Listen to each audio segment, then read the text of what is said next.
Let's get started once again with Mark Mobius, who's Executive Chairman, Templeton Emerging Markets Group. He joins us on the show. To begin with, Mr. Mobius, the Supreme Court in its latest ruling has cancelled all the spectrum licenses granted in the tenure of former telecom minister A. Raja related to the 2G telecom scam. What's your reaction on this, and what's the message that this really sends to the business community and the investor community, especially those who are looking at investing into India? Well, the jury is still out as to exactly how they are going to move forward. My understanding is that they will re-auction those licenses, but the original licensee, the people that originally got the award, will be able to re-enter if the amount that is required for the license is more than what they paid. They would just pay the difference. If it's less, of course, maybe unlikely, because if it's less, it means there was no corruption. Then they would probably get a refund, which is very doubtful. In any case, I think before passing judgment, we have to see how the whole process played out. Certainly, a change like this for a company that has invested tens and hundreds of millions of dollars is not a very happy experience. And it's not a good sign unless, as I said, the auction process and the follow-on is properly done and is fair.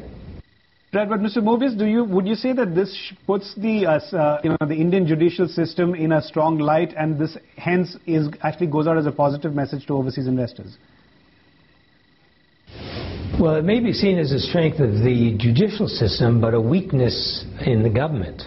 A government that makes licenses, grants such licenses, should be able to stick to its promises. And in this case, a foreign investor will be severely hurt unless the process is properly carried out. Afternoon, Mr. Mobius. So then in that case, what's your call on the Indian telecom sector in light of the regulatory and policy developments?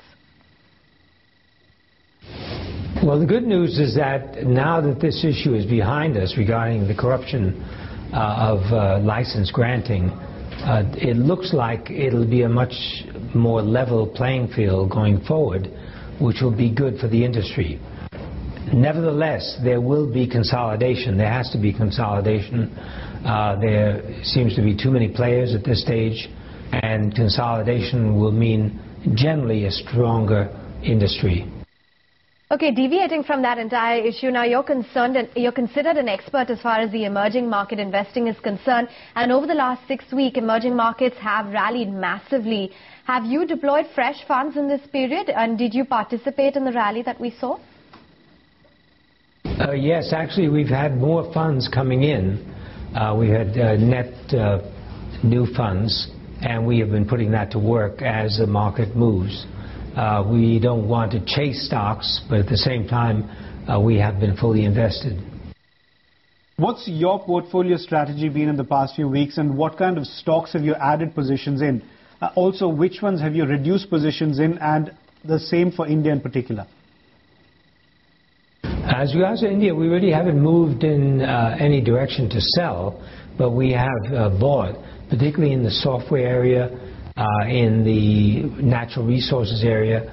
Those are the two main areas where we're adding. Also, Mr. Mobius, what's your view on the sharp rise in global indices and even commodities in the month of January? Do you see chances that we may build on that, or do you see the probability that some of these gains may actually taper off? The trend is definitely up, so we see this continuing. What we saw last year was a correction in an otherwise bull market, and we continue to see this bull market moving forward in commodities and stocks as well. Sure, but the global investors' tolerance towards fiscal and current account deficit has been coming down over the past few months, and that may keep them on a cautious stand regarding India as per some strategists. Would you agree with that, and what's your view on the widening deficit? We don't see that as a major detriment to investing in India. We think there are plenty of opportunities, and the macroeconomic factors are generally healthy. We don't see a big problem as regards to balance of payments or anything of that nature. So in your view, which are the stocks that will outperform among the Indian equities? Will it be the high beta or defensives, or do you believe it will be the high growth but low valuation stock which is likely to rise more? Of course, we are value investors, so we go after the stocks that are essentially undervalued relative to what we think their true value is. It just so happens that, as I mentioned, those companies in the software arena, in the commodity arena, are particularly interesting. And Mr. Mobius, are there any new names that you'd like to share with us in the Indian markets which have now come on your radar and that look attractive to you for investments over the long term? I can't give you specific names because we're in the process of buying, but needless to say, some of the leading companies in software and commodities would be the place where we are moving. And lastly, which sectors in the Indian markets would you say you're bullish on, looking at the current liquidity environment and our macro setup, financials, infrastructure, realty, energy, consumer, which ones look interesting to you? Yes, consumer, of course, is very, very important. The population in India, per capita incomes are moving up. It's a huge consumer population. As the sector becomes more liberalized on the retail side, we can see a lot more activity. So that's particularly interesting. Power is required in greater and greater amounts in India. So that's something we're looking at carefully, which leads you to natural resources, coal, oil, and other energy-oriented products. And then if you look at the export orientation of the software industry, you can see that the Indian companies are doing very well globally and are expanding.